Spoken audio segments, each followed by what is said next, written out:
देखोगे क्या है कि सबसे पहली क्या क्लास है आज फिजिक्स का 9 क्लास का, और सबसे पहला चैप्टर क्या है, विज्ञान और मापन। तो सबसे पहले जानोगे कि ये विज्ञान जो है क्या होता है। तो क्या कभी घर में सुना है इसे कि ढेर साइंस मत लगाओ। जब कोनो बात को लेकर के दिमाग लगाते हो, मतलब कि बार बार गहराई में जाते हो, कोनो भी काम के गहराई में जाते हो। मतलब कोई बोला कोनो काम करने के लिए, तो बोलते हैं ना कि ये काम कैसे होगा, क्यों होगा, किस तरह से कर सकते हैं। तो ऐसे प्रश्नों पर क्या बोला जाता है कि ढेर विज्ञान यानी कि ढेर साइंस मत लगाओ।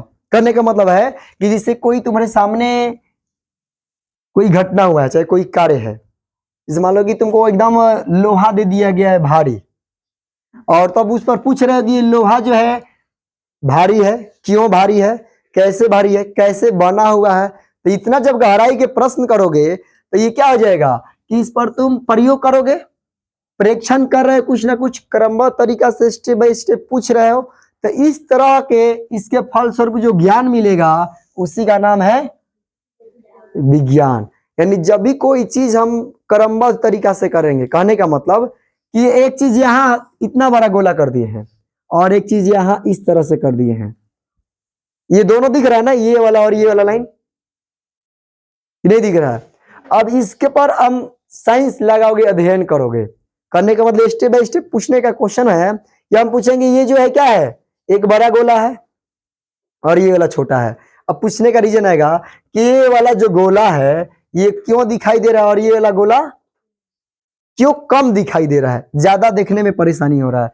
तो अब यहां से हम क्या करेंगे, अब प्रयोग करना स्टार्ट करेंगे ना। ये इतना बड़ा इसलिए दिखाई दे रहा है कि बहुत ज्यादा जगह अच्छे का है, जिसको हमारे आंखों के देखने में सुविधा है, लेकिन इसको देखने में असुविधा है क्योंकि बहुत कम दूरी पर और बहुत कम जगह घेरा है, इसलिए आंख से कम दिखाई दे रहा है। दूसरा चीज क्या आएगा कि ये जो है बहुत ज्यादा जगह को घेर के रखा है, क्या ये बड़ा आकृति है इसलिए बहुत बड़ा जगह घेर लिया है, लेकिन ये छोटा आकृति है इसलिए कम जगह को कम आयतन में ही क्या कर लिया, घेर लिया है।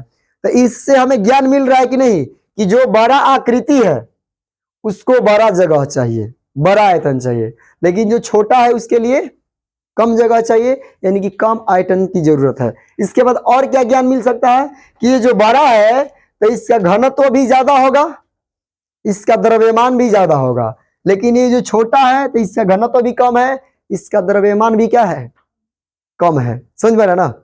तो इस तरह से जो हमें ज्ञान मिलेगा, यानी कि जब हम किसी भी घटना पर या फिर जब भी क्रमबद्ध तरीका से प्रेक्षण और प्रयोग करते हैं और उसके फलस्वरूप जो हमें ज्ञान मिलता है उसी को क्या बोलते हैं, विज्ञान कहते हैं। तो जब भी हम सावधानी पूर्वक और क्रमबद्ध तरीका से अध्ययन करेंगे और उसके फलस्वरूप जो प्रेक्षण और प्रयोग के बाद जो ज्ञान मिलेगा उसी को क्या कहेंगे, विज्ञान कहेंगे। तो लिख लो, सावधानी पूर्वक, कैसे, सावधानी पूर्वक, सावधानी पूर्वक मतलब एकदम आराम से निश्चित हो गए बिना किसी हड़बड़ी के। तो सावधानी पूर्वक और क्रमबद्ध, सावधानी पूर्वक और क्रमबद्ध, ये दो शब्द समझ लोगे। सावधानी पूर्वक का मतलब मालूम है, एकदम सावधान होकर के बिना किसी हड़बड़ गड़बड़ के, और क्रमबद्ध का मतलब step by step, line by line किसी चीज का अध्ययन करेंगे। तो सावधानी पूर्वक और क्रमबद्ध तरीके से किए गए प्रयोग एवं परीक्षण, किए गए प्रयोग एवं परीक्षण मतलब जो भी हम प्रयोग करेंगे, जो भी टेस्ट करेंगे उसका परीक्षण करेंगे और इसके फल स्वरूप हमें कुछ ना कुछ ज्ञान मिलेगा। तो किए गए परीक्षण के द्वारा प्राप्त ज्ञान को विज्ञान कहते हैं। क्या कहते हैं, इस तरह से प्राप्त ज्ञान को ही हम विज्ञान कहते हैं। क्या इतना समझने में कोई दिक्कत है। तब देखेंगे कि जो विज्ञान है, तो विज्ञान अब जब है पूरे इस सृष्टि पर, तो विज्ञान कई तरह के होगा, कितने भागों में बांटा जाएगा। तो एक चीज मालूम चलना चाहिए कि विज्ञान है तो विज्ञान है तो जो है ज्ञान, तो हम ज्ञान कितने चीजों के बारे में अध्ययन करेंगे। इस धरती पर दो ही चीजें हैं अगर माना जाए तो, क्या क्या चीज है, एक सजीव है और एक निर्जीव है। इसमें दो क्या है, दो भागों में बटा हुआ है, सजीव में और निर्जीव में, और इसी पर हमको अध्ययन करना होगा। तो जो सजीव है उसको हम जीव विज्ञान के अंतर्गत रखते हैं, और जो निर्जीव है उसको भौतिक विज्ञान के अंतर्गत रखना। किसको, भौतिक विज्ञान के। तो यहां से मालूम चल जाए कि विज्ञान जो है ये विज्ञान कई भागों में विभाजित है। विज्ञान जो है कई भागों में विभाजित है, दो भागों में। इसमें कौन नहीं बुझा रहा है, जो हम लिखे हैं सब बुझा रहा है। अब देखो विज्ञान जो है कई भागों में है, एक है भौतिक विज्ञान। कौन सा विज्ञान, एक है भौतिक विज्ञान और दूसरा क्या है, जीव विज्ञान। एक है भौतिक विज्ञान और दूसरा है जीव विज्ञान। इसमें कोनो दिक्कत है। और भौतिक विज्ञान का जो संबंध है इससे बोला जाएगा कि जो निर्जीव और निर्जीव से संबंधित जो घटना घटेगा इसी का अध्ययन किया जाता है। क्या चीज, तो भौतिक विज्ञान जो है, तो भौतिक विज्ञान में कौन चीज का अध्ययन किया जाएगा, निर्जीव। क्या चीज, निर्जीव, और फिर प्लस इससे संबंधित घटना। ये चीज ध्यान रखोगे, यहाँ प्लस देने का मतलब क्या है कि भौतिक विज्ञान में हम निर्जीव से संबंधित और उसमें घटने वाली घटनाओं का ही अध्ययन करते हैं। लेकिन यहां देखोगे जीव विज्ञान, तो जीव विज्ञान क्या हो जाएगा, जो सजीव है यानी जीव पदार्थ है, तो इसमें हम जीव विज्ञान में सजीव का अध्ययन करेंगे और उसमें होने वाली घटनाओं का अध्ययन किया जाता है। तो इसमें लिखेंगे सजीव में यानी कि जीव विज्ञान, तो सजीव और फिर प्लस इसमें घटना घटने वाली, यानी कि सजीव से संबंधित घटनाओं का अध्ययन करेंगे और सजीव के बारे में हम अध्ययन करेंगे जीव विज्ञान में। अब यहाँ आएगा कि ये भी जो है भौतिक विज्ञान और जीव विज्ञान ये भी दो दो तरह के होंगे। कहेगा ये भी दो दो भागों में बांटे जाएंगे। तब देखेंगे यहाँ पर कि भौतिक विज्ञान जो है ये दो गो भाग कौन कौन सा है। तो निर्जीव पदार्थ है, तो निर्जीव कोई भी चीज है, तो जैसे मान लीजिए निर्जीव, तो ये निर्जीव है किताब, ये सजीव नहीं है। तो इसके दो भागों में अध्ययन किया जाएगा ना, एक तो इसके बाहरी अध्ययन किया जाएगा।